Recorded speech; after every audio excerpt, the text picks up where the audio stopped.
नमस्कार, स्वागत आपका हरियाणा न्यूज 24 पर। मैं हूं प्रिंस लांबा।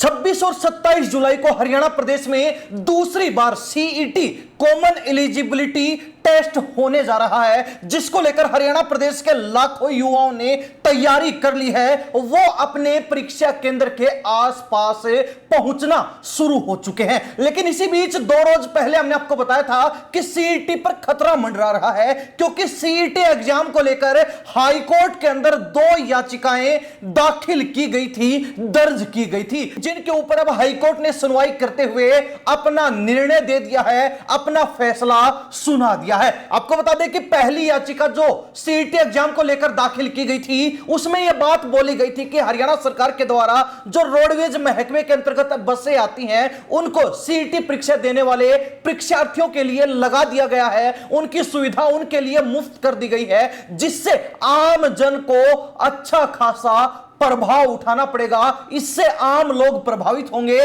उनकी आवाजाही बाधित होगी, जिसके ऊपर पहले तो सरकार की तरफ से पंजाब एवं हरियाणा हाईकोर्ट में यह जवाब दिया गया था कि यह जो है बेतुकी पीआईएल दाखिल की गई है, यह जो है बेतुकी याचिका दायर की गई है। लेकिन जब सुनवाई हुई तो उसके बाद सरकार ने यह बात हाईकोर्ट के अंदर खुलकर बताई कि परीक्षार्थियों के लिए हरियाणा रोडवेज परिवहन विभाग जो है, परीक्षार्थियों के लिए हरियाणा परिवहन विभाग जो है उसकी 2500 बसें लगाई गई है। इसके अलावा जो बाकी बची हुई बसें हैं वो आमजन के लिए निर्धारित रूटों पर, तय रूटों पर जहां पर वो चलती हैं वो चलती रहेंगी, निरंतर उनकी सेवा जारी रहेगी, आवाजाही जो है बाधित नहीं होने दी जाएगी। हालांकि इसके अलावा सरकार के द्वारा यह बात भी बताई गई है कि हरियाणा प्रदेश के तमाम जिलों के जो डीसी हैं, जो उपायुक्त हैं, उनको भी निर्देश दिए गए हैं कि वो अपने अनुसार अपने जिलों के अंतर्गत आने वाले प्राइवेट स्कूलों की बसों को भी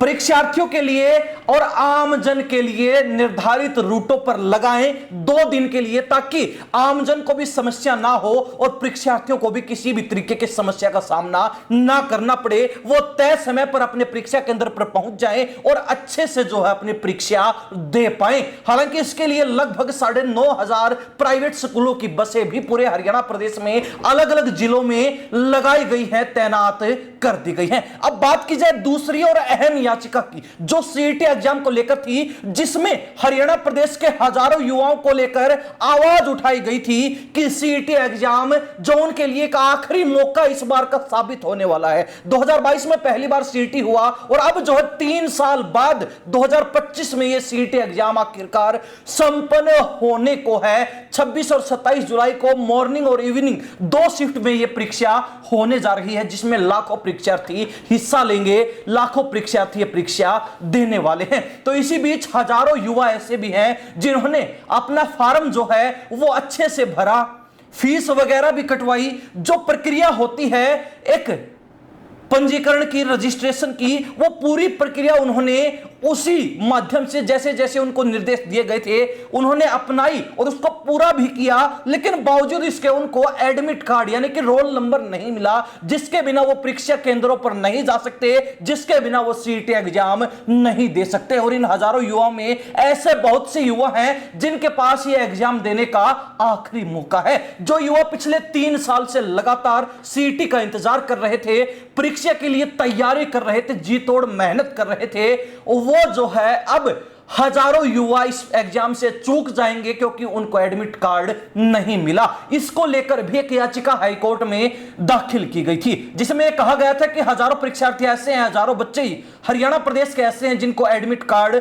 नहीं मिले हैं। उसमें उनकी कोई गलती नहीं, लेकिन एचएसएससी की, हरियाणा कर्मचारी चयन आयोग की जो वेबसाइट है उसमें गड़बड़ी थी, जिसके चलते अब खामियाजा जो है, नुकसान जो है युवाओं को उठाना पड़ेगा, बच्चों को भुगतना पड़ेगा। जिसके ऊपर सुनवाई हुई और एचएसएससी से जवाब मांगा गया, जिसको लेकर जब संख्या सामने आई तो हर कोई हैरान रह गया, क्योंकि लाखों बच्चों के बीच 21,000 हरियाणा प्रदेश के ऐसे बच्चे भी हैं जिनको फॉर्म भरने के बावजूद, फीस कटवाने के बावजूद, रजिस्ट्रेशन के बावजूद भी एडमिट कार्ड नहीं मिला है, वेबसाइट से उनका एडमिट कार्ड नहीं निकला। और यह संख्या जो है खुद एचएसएससी के द्वारा ही बताई गई है। हालांकि जब एचएसएससी से इसको लेकर हाईकोर्ट ने जवाब मांगा तो एचएसएससी ने इस पर कोई खुलकर जवाब नहीं दिया, कोई खास स्पष्टीकरण नहीं दिया और यह सुनवाई जो है आगे के लिए टल गई थी। लेकिन अब सवाल यह है कि जिन बच्चों का एडमिट कार्ड नहीं मिला और बिना एडमिट कार्ड के जो हजारों युवा परीक्षा नहीं दे पाएंगे, सीईटी एग्जाम में नहीं बैठ पाएंगे,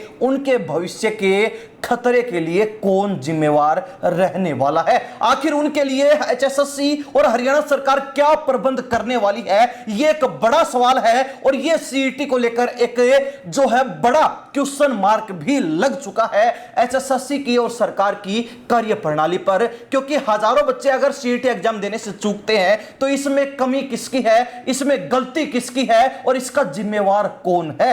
हरियाणा प्रदेश के वो हजारों बच्चे जिनको एडमिट कार्ड नहीं मिले वो भी जानना चाहते हैं कि आखिरकार उनके भविष्य के साथ खिलवाड़ करने के लिए कौन जिम्मेवार होगा। हालांकि अब अभी तक जो है इसको लेकर कोई स्पष्ट जवाब सामने नहीं आया, लेकिन हजारों बच्चों के भविष्य पर फिलहाल तलवार लटकी हुई है, जिनके पास 2025 का ये जो सीईटी एग्जाम है वो आखिरी मौका है, नौकरी लगने की, सरकारी नौकरी पाने की एक आखिरी उम्मीद बची है, जिसमें से भी 21,000 युवाओं के लिए वो आखिरी उम्मीद भी अब धुंधली हो चुकी है, धूमिल सी हो गई, उनकी वो उम्मीद भी टूट चुकी है। खैर, देखने वाली बात रहेगी कि हाईकोर्ट क्या वास्तव में ही इन हजारों युवाओं के लिए, हरियाणा प्रदेश के हजारों बच्चों के लिए जिनको एडमिट कार्ड नहीं मिला, एचएसएससी से आदेश देकर, निर्देश देकर कोई खास प्रक्रिया अपनाएगा या फिर क्या कुछ जो है इनके लिए छूट रहने वाली है, क्या कुछ इनको लेकर कदम उठाया जाएगा, यह भविष्य के गर्भ में है। हरियाणा प्रदेश की जनता इस मसले को लेकर क्या राय रखती है, कमेंट के माध्यम से जरूर लिख दीजिए। इन्हीं सब बातों के साथ प्रिंस लांबा, हरियाणा न्यूज़ 24। नमस्कार, जय हिंद।